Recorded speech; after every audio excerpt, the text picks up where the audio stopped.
마태복음 6장 12절에서 14절 말씀 한 절씩 읽고 14절은 같이 보겠습니다.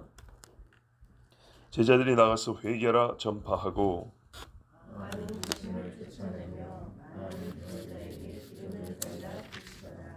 이에 예수의 이름이 드러난지라. 헤롯 왕이 듣고 이르되 이는 세례 요한이 죽은 자 가운데서 살아났도다. 그러므로 이런 능력이 그 속에서 일어나느니라 하고. 아멘. 어제 우리는 12절에서 20절까지 말씀을 간략하게 들었습니다. 그리고 제가 이 본문을 다시 자세하게 설교한다 말씀을 드렸습니다. 오늘 앞부분 12절에서 14절을 보았는데요. 어제 말씀의 요지는 뭐였냐면 12절에 제자들이 나와서 회개하라 이렇게 전파한 것은 그 전부터 예수님이 하셨던 회개하라 천국이 가까이 왔다. 이걸 설교 전파한 것이고 20절에 헤롯이 그 제자들의 말을 듣고 예수님을 알게 됐는데 왜 이러죠? 헤롯이 그렇죠. 예수님에 관하여 새롭게 생각이 됐는데 뭐를 생각했냐면 이 예수가 세례 요한의 영이 들어간 자이구나 이렇게 생각했다 했습니다. 그런데 세례 요한과 헤롯이 무슨 관계냐 했더니 헤롯이 자기 동생의 부인을 제수를 뺏어버렸단 말이죠. 그 동생이 생생을 죽였어요. 근데 그 제수했던 여자가 자기 시아주버님인 헤롯하고 사는 것을 더 좋아해요. 더 힘이 있고 세상적으로 가진 게 많으니까 이 여자가 야망이 있단 말이에요. 그러니까 요한이 당신들 둘이 이렇게 사는 것은 잘못했다고 얘기했다는 거죠. 그러니까 헤로디아 이 여자가 요한을 죽이려고 했어요. 옳지 않다 함이라. 바로 이것이라 그랬습니다. 회개하라를 다른 말로 하면 본문에 번역이 됐는데 당신이 이와 같은 짓을 한 것은 옳지 않다 함이라. 그러면 회개하라 하면 얼마나 사람에게 불편하고 분노를 일으키냐 하면 그 옳지 않다라고 한 말 때문에 헤로디아가 요한을 죽이려고 했어요. 회개하란 말이 그리스도인에게서 나왔을 때 세상 사람들은 예수에 대하여 다른 소리는 다 오케이인데 바로 당신은 죄인이고 예수가 당신의 죄를 위하여 죽었으니 회개하십시오. 이 말이 기독교를 미워하고 혐오하는 절대적인 이유라고 했어요. 깨달으라 천국이 가까이 왔다. 이런 말은 없습니다.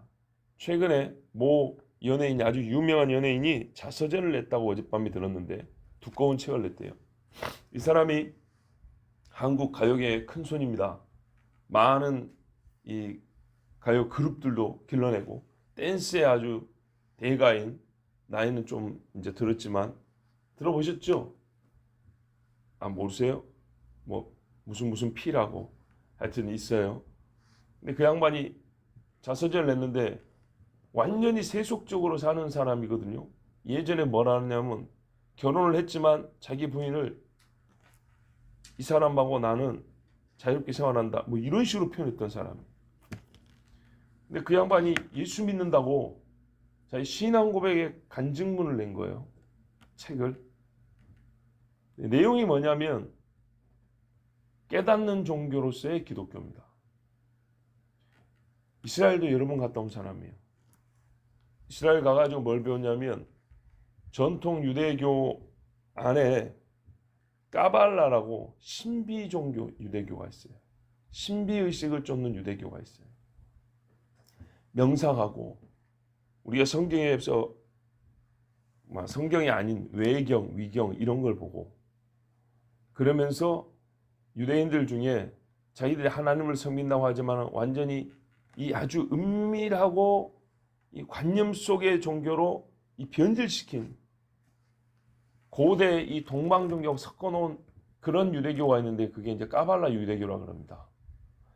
그 안에서 예수님은 신비한 지혜, 지식만 가르쳐주는 스승입니다. 십자가에서 죽고 우리의 죄를 대속한 대속주가 아닙니다. 그런 예수를 만난 거예요. 근데 그 사람이 TV 방송 나와서 내가 기독교인이 되었다니까 사람들이 깜짝 놀라고 그냥 그런가 보다 하죠. 왜? 세상에서는 정확하게 모르거든요, 내용을.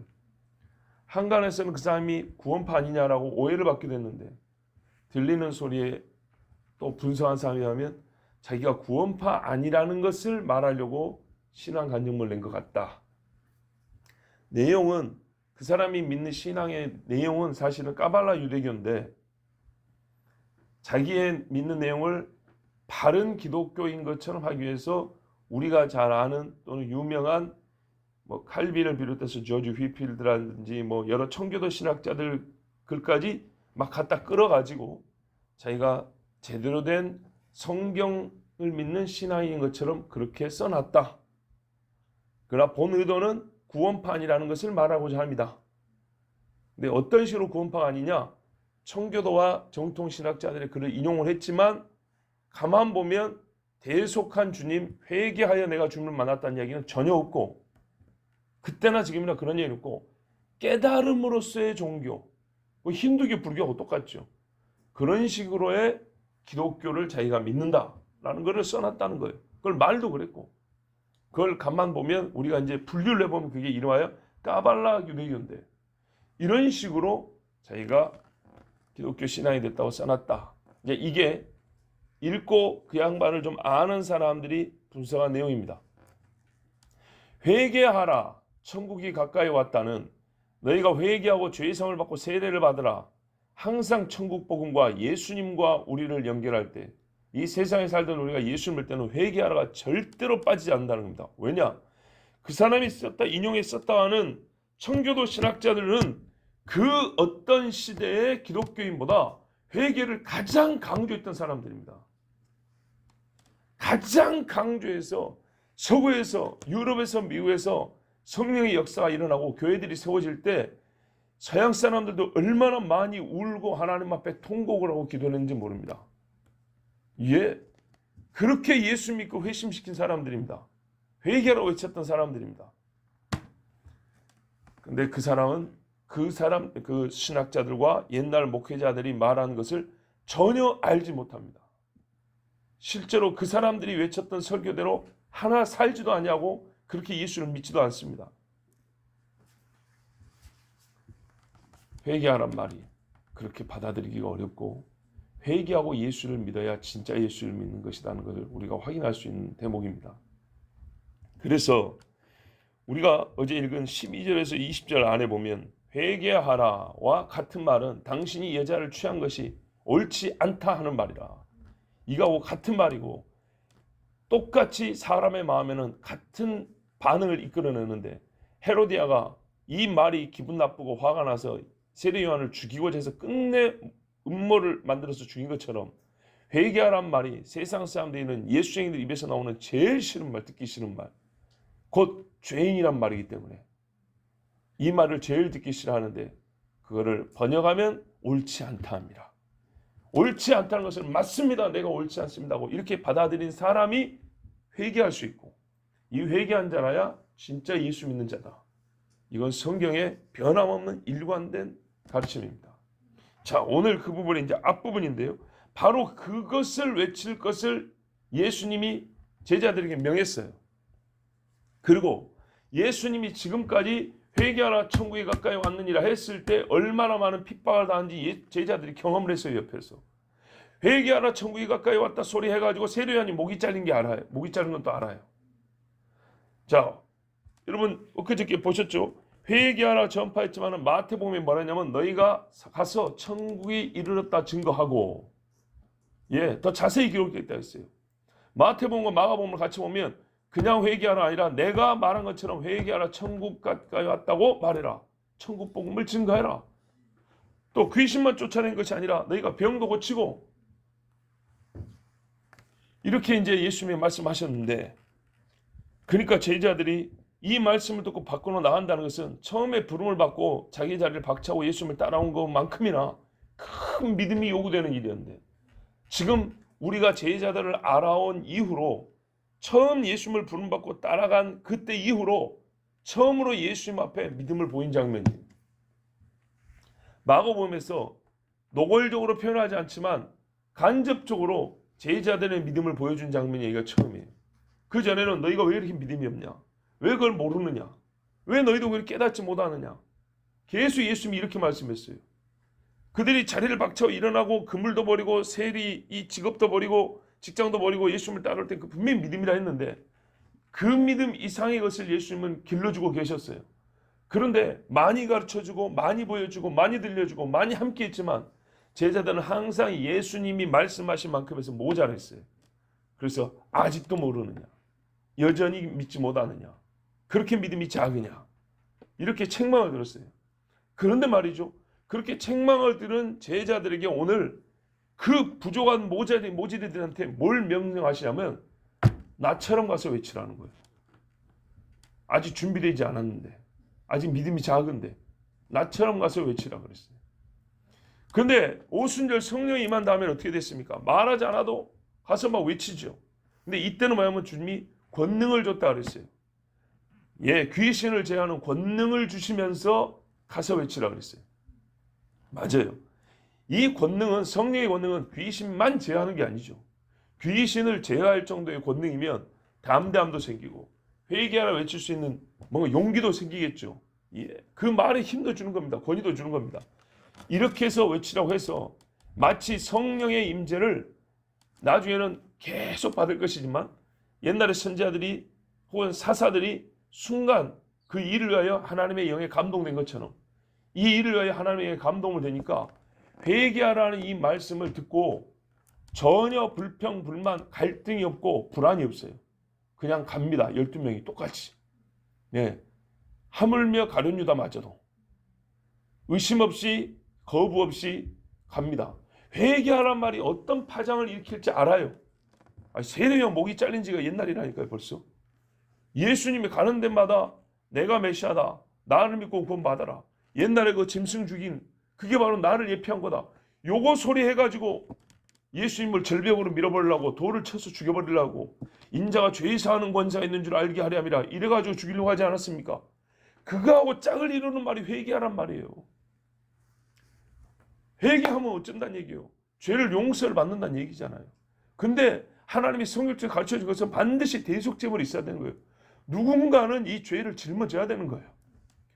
그가 바로 예수라는 건데, 그러니까는 이 소리가 세상에 가서 외쳤을 때 우리가 어떤 대우를 받으리라는 것을 충분히 보아오고 들어온 제자들에게는 믿음이 없이는 이 일을 할 수가 없는 겁니다. 근데 예수님께서 권능을 주시고 가라 하니까 이 제자들이 갔어요. 그러니까요, 한편 여기를 볼 때는 별 볼 일 없는 믿음인 줄 알았더니 회개하라고 외칠 정도의 믿음이 된 거예요. 여러분, 우리 자신 한번 돌아보세요. 예수를 정말 내가 진짜로 믿게 됐어요. 예수는 나의 구세주입니다라고 확실히 아멘 했어요. 그 다음에 안 믿는 친구한테 가고 회개하라고 말할 수 있습니까? 해보셨어요? 정말 노골적으로 내가 교회 가니까 이게 좋고 너도 한번 와봐, 이 정도가 아니라 너 회개해야 돼. 나나 니나 옛날에 이렇게 사는데 너 그렇게 살면 안 돼. 빌립의 아내를 취한 것이 옳지 않아. 헤롯이 동생 빌립의 아내를 취한 것, 이렇게 말을 해야 된다 이 말입니다. 이게 되냐고요. 무지막지하게 어려운 겁니다. 정말로 교회에 관한 무언가를 자랑할 수 있어요. 교회 생활의 무언가의 유익함을 홍보할 수 있어요. 그런데요, 내가 깨달았어. 내가 죄인이야. 그래서 내가 하나님 앞에 철저하게 회개했어. 너 있잖아, 너 이거 잘못한 거야. 하나님 앞에 심판을 받을 거야. 회개하라. 이건요, 보통 믿음 아니고 저는 못합니다. 정말 못합니다. 최후의 보루와 같은 말입니다. 회개하라 소리. 근데 그게 제자들이 지금 된 거예요. 이 어려운 게 된 거라고요. 그러니까 믿음이 있는 거죠. 믿음이 자란 거죠. 어느새. 또 뭐 있습니까? 귀신을 쫓아냈답니다. 이거 역시 믿음 없이는 불가능한 이야기입니다. 절대로 안 됩니다. 제가 그저께 사망의 살을 쏘는 귀신이 든 아가씨 이야기했죠. 전에도 했지만 다시 한번 이야기를 조금만 더 해드릴게요. 어떻게 된 거냐면 그 친구가 제가 전에 있던 교회에 첫 부임하고 첫 설교하는 날이었어요. 누가 누군지 잘 몰라요. 그런데 얘가 첫 설교하는 날 소위 자기를 드러낸 거예요. 귀신이. 막 웃으면서 앞에서 설교도 잘 듣는 것 같더라고요. 그런데 이제 첫 설교 마치고 그 청년들, 임원들이랑 저녁 먹으러 갔어요. 소위 말 환영식이죠. 갔는데 그 앞에서 한 아가씨가 막아서더니 아주 예의 바르게 웃으면서 저한테 목사님 이렇게 해요. 그러더니 바로 있는 여자 옆에한테 야 미친년아 이러면서 얼굴이 확 변하더니 욕을 하기 시작하는데 정말 어느 정도로 무시무시한 욕을 하는지 아십니까? 그 입에서 네가 하나님하고 통관했다는 그런 식의 욕을 하는 거예요. 어느 정도 수준인지 아시겠죠? 세상에 나는 그런 욕을 못 들어봤어요. 근데 그게 곱게 말했겠어요? 정말 그런 무지막지한 욕이 영성과 함께 나오잖아요. 귀신이 지배한 영으로서 쏟아져 나오잖아요. 그러니까 사람 머리, 뇌를 살을 쏘아버린 것처럼 자매들이 줄줄이 주저앉아버렸다. 그걸 울어버린다고요. 못 일어나요. 그 사망의 언어에 지옥에서 나온 욕이에요. 마귀 말이에요. 그래서 처음에 진짜 당황했어요. 첫날 이게 뭐예요? 뭐 어떻게 그러더니 또 내 앞에서 목사님 이러면서 막 정말 간사하고 요망스럽게 그지없는 거예요.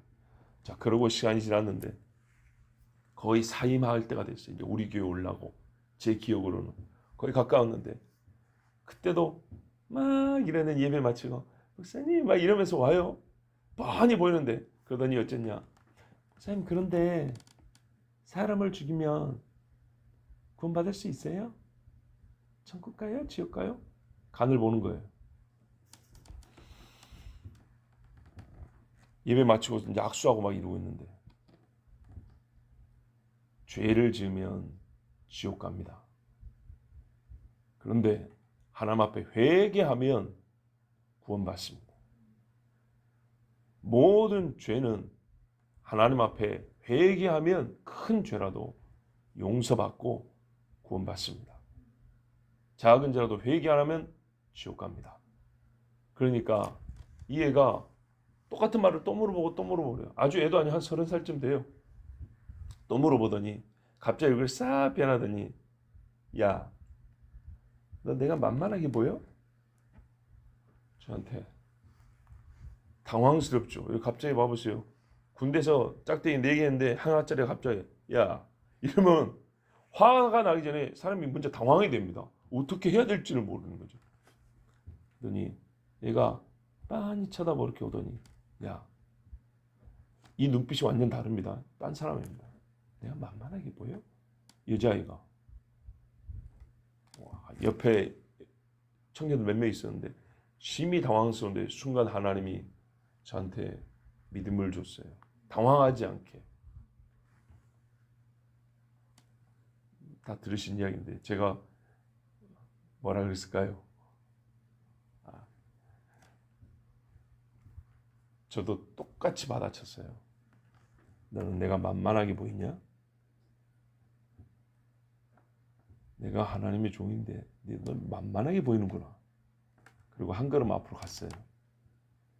그랬더니 내가 뒷걸음질 치면서 뭐 목사면 다야? 목사면 다야? 이러면서 빼고 갔어요. 기뻤어요. 왜 기뻤냐? 또 슬펐어요. 기쁜 이유는 성경의 사도행전을 보세요. 스게와의 7 아들이 있어요. 내가 바울이 말하는 예수를 빙자하여 명하노니 귀신아 떠나가라 하는데 귀신이 내가 예수도 알고 바울도 아는데 니는 뭐요? 그런데 뒤집혀버렸다 그랬어요. 귀신이 뭐라 그랬다고요? 나보고 목사래요. 목사면 다냐고.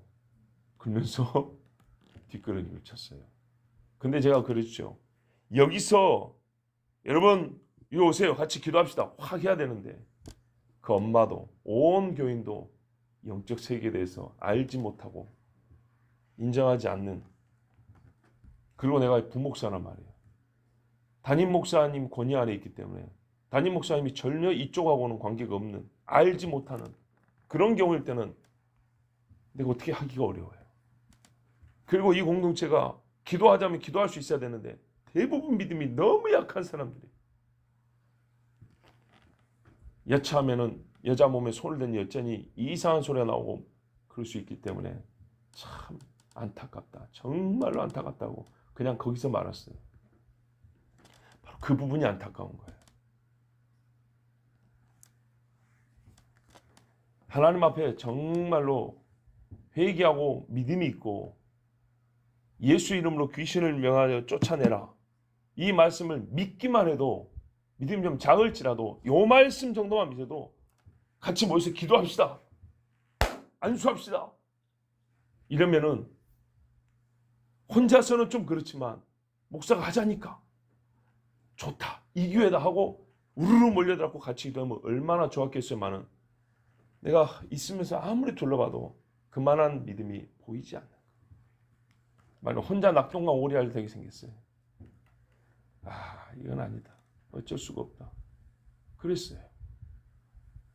귀신을 쫓아낸다는 것은 진짜로 하나님이 함께한다는 절대적 증거입니다. 왜요? 이 귀신이 지옥을 끌고 가거든요. 이 세계를 알아야 하고 예수 이름을 제어하고 쫓아내기에 내가 좀 부정하면 같이 하자고 요청을 할 수도 있고 같이 손을 잡고 기도할 수도 있고, 이게 해야 이게 믿음인데, 자, 또 물어봅니다. 이게 쉽습니까? 그만큼 어려운 거예요. 어려워요. 저기 밖에서도 아니고요, 길가도 아니고 일반 가정도 교회인데도 이게 어려운 거예요. 우리는 하나 예수 믿는 한 믿음의 식구입니다 이러면서 믿음의 식구인데도 그 믿음의 식구한테 이 귀신들 아가씨, 이 불쌍한 영혼을 위해서 같이 기도합시다, 귀신을 쫓아, 이 말을 하기가 어려운 거예요. 말뿐이 믿음의 식구인 거예요. 예수님이 귀신한테 좋은 이야기 한 적이 한 번도 없어요. 근데 살살 달랩니다. 엄마도 달래, 다른 목사님들도 달래, 성도들도 달래. 할머니 같은 권사님들 앞에 갖고 똑같이 그렇게 욕을 해요. 야, 이 씨발년아 어쩌냐 막 그러면서 막 해도 그 권사님들이 어떻게 아무것도 못해. 예? 이게 말이 됩니까? 어디서 시끄러워요, 귀신, 더러운 귀신이. 이렇게 해야 되는데 하나님의 말씀, 이 귀신에 관한 말씀을 성경에서 수없이 봐놓고도, 회개하는 말을 수없이 봐놓고도 회개하지 않냐고 회개하라고 말하지 못한 것처럼, 귀신 이야기는 예측 2000년 전 이야기고 우리 시골에 살 때 정신병 없는 동네 이야기고, 우리 사는 이 서울 한복판에서, 내가 다니는 교회 한복판에서 일하느라고 전혀 상상하지 못하고 인정하지 않으니까 전부 다 쉬쉬하고 피해 다니고 그 욕을 막 얻어먹으면서도 머리 허연 할머니들이 아무 소리 못하고 지나다니는 거예요. 예수를 40년 50년을 믿어도. 영의 권세는요, 체력이 약해진다고 해서 영의 권세가 약해지는 거 아니거든요. 예? 영은 육이 아닙니다. 야곱이 나이 들어서 죽을 때 자녀들의 장래를 내다보고 예언을 했어요. 예? 그 자기 욕심만 갖고 살던 사람이, 다윗도 보세요. 말려 죽을 때 솔로몬을 데려다가 얼마나 위대한 말을 하고 죽는지. 영성은 노쇠하지 않습니다. 그렇기 때문에 귀신을 목소리 크다고 쫓아내는 거 아니잖아요. 신앙생활 할 때는 회개하란 말을 할 수 있어야 되고, 예수 이름으로 귀신을 명하여 쫓아낼 수 있어야 되고, 우리가 또 약하면 서로 간에 약한 사람들끼리라도 모여가지고 합심하여 기도할 수 있고 같이 똑같은 소리를 외칠 수 있는 것입니다. 그런데 이게 안 되고 겨우 몇 사람의 경우에는 진짜 말 그대로 개인 신앙생활 아니고 공동체 신앙생활, 그게 그렇게 어려운 거예요. 병인에게 기름을 발라 고치더라. 가서 병자에게 가서 안수하고 기도하고, 기름을 바르는 것은 아주 친밀한 행위잖아요. 그냥 기계적으로 하는 게 아니에요. 기계적으로. 마음 안에 정말 이 병자에 대한 불쌍한 마음도 있고, 한 교인이다, 한 동족이다, 내 형제자매라는 뭔가 이 온기가 느껴져야 돼. 온기가. 근데 이 일이 제자들에게 됐다는 얘기입니다. 즉 예수님처럼 사역을 잠시지만 했다는 얘기입니다. 꼭 예수님처럼에는 권능만 있는 게 아니에요. 예수님의 심정이 함께 있는 거예요. 예수님의 심정과 예수님의 권능이 제자들에게 잠시 주어졌어요. 그래서 이 제자들이 정말 실습을 잘하고 돌아왔어요. 그랬더니 어떻게 됐다고요? 예수의 이름이 드러난지라. 예수의 이름이 드러나 사람이 자기가 했다고 해서 자기를 나타내지 않냐고 예수 이름이 드러나게 결국에는 사역을 한다 그랬습니다. 회개하라를 왜 외치냐? 예수가 계시니까. 그분이 대속주니까. 어떻게 귀신을 쫓아내냐? 예수님이 마태복음을 보면 내 이름으로 귀신을 쫓아내며 내 이름으로. 예. 병자에게 기도할 때도 예수님의 이름으로 기도합니다. 예수님의 이름으로 축복합니다. 예수 이름으로 명합니다. 이렇게 예수 이름을 말하니까 결국 증거된 것은 예수 이름이었어요. 그 전에 봐보세요. 예수님이 직접 사역을 할 때 예수님의 소문이 났죠. 그때는 어디까지 갔냐면 놀랍습니다. 종교 지도자들에게 예수님의 소문이 갔습니다. 그리고 종교 지도자들이 예수님을 죽이는데 주체가 되었습니다. 물론 헤롯한테 가가지고 이런 인물이 있으니까 같이 죽입시다 그랬는데 이제 제자들이 이렇게 가서 외치니까 말 그대로 정치인들 하나의 세력을 무서워하잖아요. 이 12명이 가서 전국을 훑어버리니까 뭔가 정치적 입장으로 정치적 용어로 하면 하나의 자기를 대항할 만한 세력이 생긴 것 같아요. 예측에 세례요한 하나만 하더라도 좀 힘들었는데 이제는 12명이 와가지고 예수를 외쳐버리니까 한마디로 세상이 소동을 한 거예요. 예수님이 태어날 때 할 때 유대인의 왕이 먼저 흔들리고 유대 땅이 소동한 것처럼 헤롯이 다스린 이 땅에 헤롯부터 이 충격적인 선포에 이 역사에 소동을 하게 된 거예요. 그 심령이 가만히 있지를 못했어요. 그래서 자기 딴에는 최고의 신학과 자기의 경험을 모든 걸 동원해서 한 말이 이 예수를 정의하기를 죽은 세례 요한의 영이 들어간 자다. 이렇게 말한 거예요. 출생 시기는 6개월밖에 차이가 안 나니까 환생이라 말할 수는 없고 그 정도로 놀라운 역사가 일어난 거예요. 놀라운 역사가. 자, 이렇게 됐을 때 봐보세요.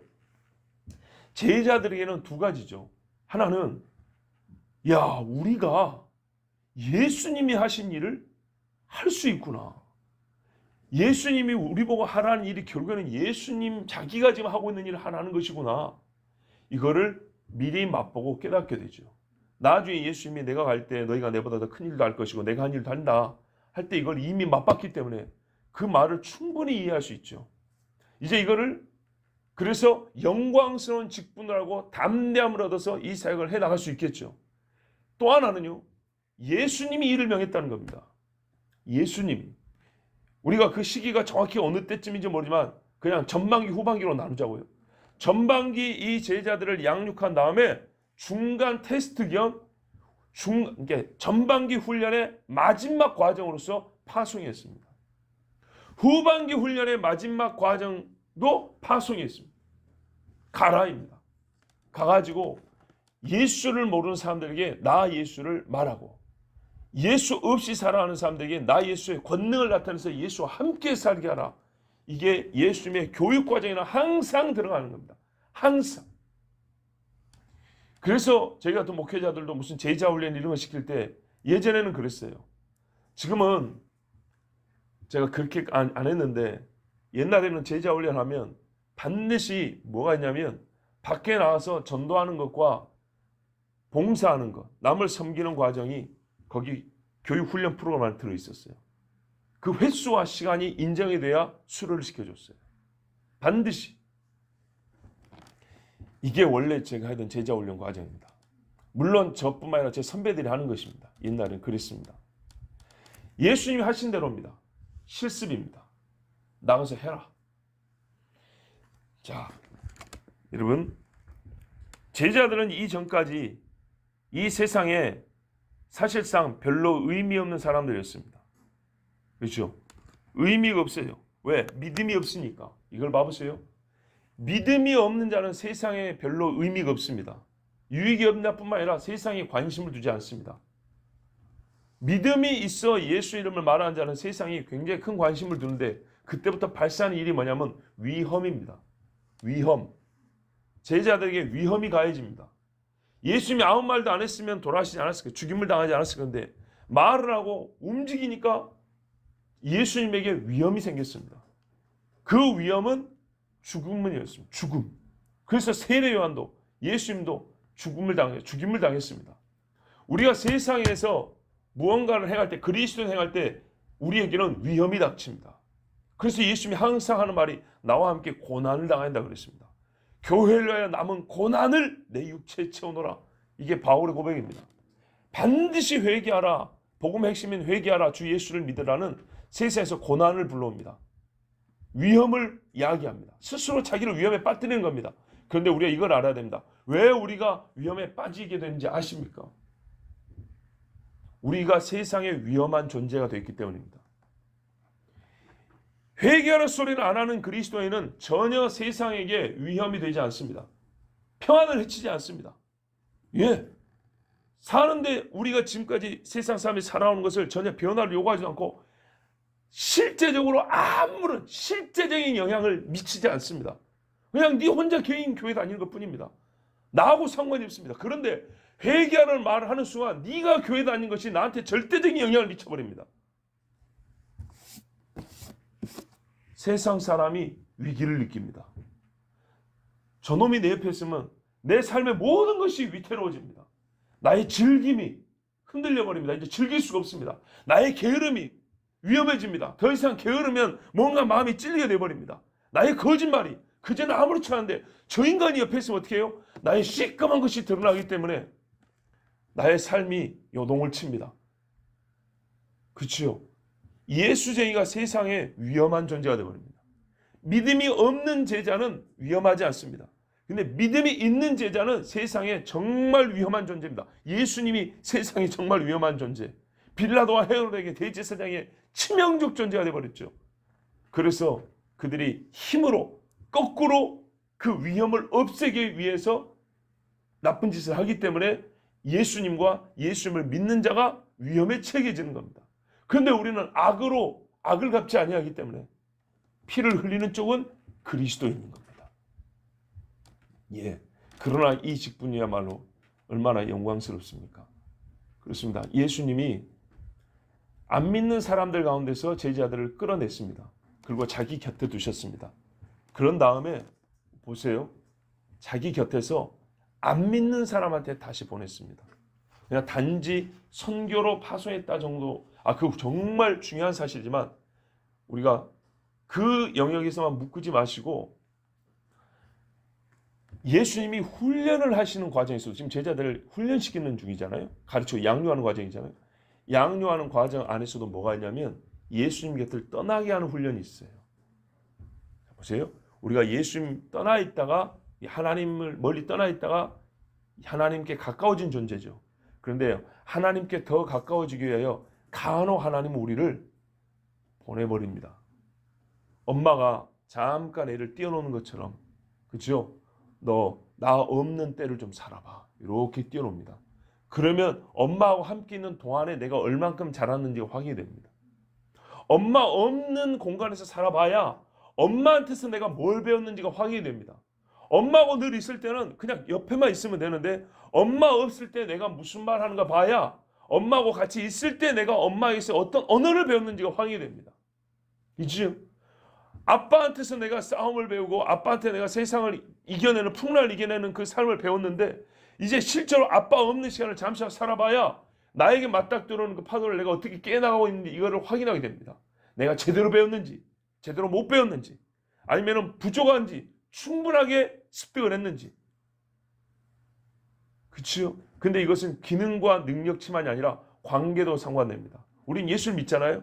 여기서 확인되면 내가 예수님이 저 멀리 계신 상황에서 가까이 있을 때와 같이 예수님을 얼마나 의지하는지 정말 주님을 신뢰하는지 이게 확인이 됩니다. 그래서 주님은 사명으로서뿐만 아니라 훈련 과정에서도 우리를 항상 주님 옆에만 두시는 게 아니라 그죠? 처음부터 끝을 보면 예수님 곁에 두시는 게 맞는데 잠시 이렇게 떨어뜨려 놓습니다. 조금 거리감이 있는데도 네가 나하고 있을 때 좀 기도하는가? 여전히 배가 고픈데도 나를 신뢰하는가? 병이 들고 있는데도 여전히 나한테 기도하는가? 내가 없는 것 같은데도 세상 사람들 가운데 여전히 믿음의 말을 하는가? 쉽게 예를 들면 우리 청년들 있잖아요. 세상 애들하고 똑같이 놀았어요. 근데 어느 날 교회를 왔고 내가 회개하고 예수를 믿게 된 다음에 내가 친구들 똑같이 세상을 즐기는데 그 자리에 내가 들어갔어요. 근데 그 가운데서 여러분은 위협적인 존재가 돼야 돼요. 우리 여기 기도 제목 중에 어떤 분이 친구들을 위하여 기도하는 분들이 가끔 있어요. 친구들. 그들은 예수를 모릅니다. 예수 없이 같이 노는 친구들이었습니다. 예수 없이 같이 노는 친구들인데 나는 그 친구들하고 가까이 있을 때는 교회 식구들과 있는 것과는 다른 느낌입니다. 정말 나 혼자 있는 느낌이죠. 경험해 봤을 겁니다. 모든 세상 코스모 가득 찬 사람들 가운데 있으면 진짜 나 혼자 있는 느낌입니다. 그때 예수님 어디 계세요? 나 좀 도와주시면 안 보입니다. 그런데 그 순간 내 마음속에 내가 예수를 믿고 내가 하나님 말씀을 들으니까 이렇게 살면 안 된다던데. 그래서 막 갈등이 생깁니다.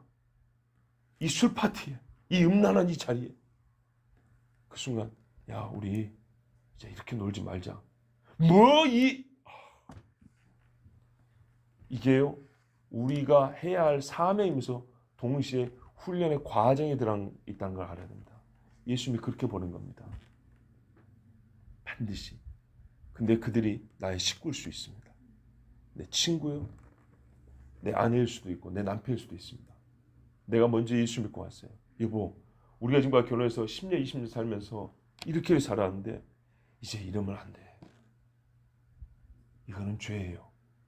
근데 그 순간 주님이 강한 권능으로 막 불을 내려주면 되는데 예수님이 침묵하시면서 가만히 계십니다. 혼자 있는 것 같습니다. 정말 이 집에 나와 남편과 혹은 나와 내 아내와 딱 둘이만 있습니다. 예수님이 안 보입니다. 교회 오면 막 예수님이 여기도 계시고 저기도 계신 것 같은데 여기서도 느끼고 저기도 느끼는데 그런 세상에서는 안 느껴집니다. 그런데 바로 그게요. 이 별 볼 일 없는 제자들과 같이 내가 이제 믿음 있음을 나타내야 될 시기고 주께서 나를 믿음의 사람을 키워주는 더 단단하고 확실한 그리스도인으로 세우시는 훈련의 과정입니다. 그리고 동시에 그게 우리의 사명입니다. 세상의 위험한 존재가 되는 것. 그래서 그 세상으로부터 위험을 내가 받고 진짜 큰 피해를 볼 수도 있는 거기까지 자라는 것. 이게 예수님께서 하신 일이었고 우리를 훈련시키는 목적입니다. 세상이 나를 위험하게 여기도록 해야 됩니다. 그리고 세상으로부터 오는 위험을 감내하기까지 주님은 우리를 그렇게 지금 기르고 계십니다. 우리가 그와 같은 믿음이 있기를 바랍니다.